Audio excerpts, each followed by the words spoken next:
Hello world, I'm Lego Mom, and today I'm giving you 2 quick tips for cleaning a French press.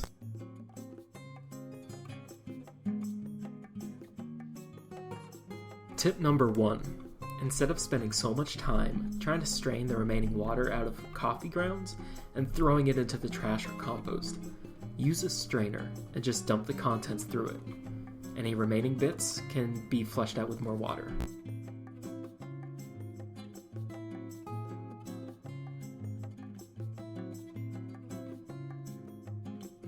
Fun fact about coffee: if you're drinking it and it's too bitter, try adding in a tiny bit of salt rather than sugar.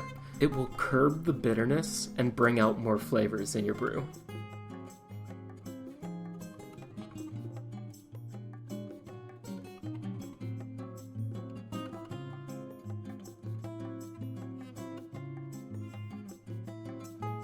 Tip number 2.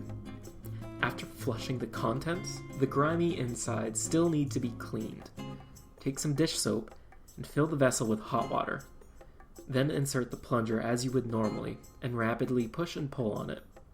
This will activate the soap and give your French press a quick and easy clean.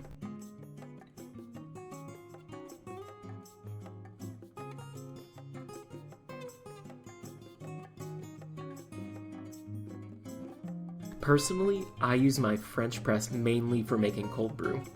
I can get anywhere from 2 to 3 mugs from this one press. It can also be used to make tea. Just be careful about using the plunger.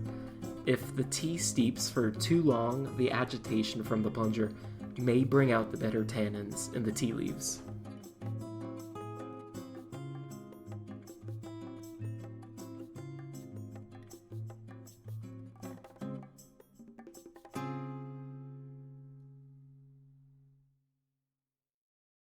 For more kitchen hacks in the future, you can subscribe to my channel. And let me know down below if this helps you improve your cleaning time for your own French press. Bon appetit!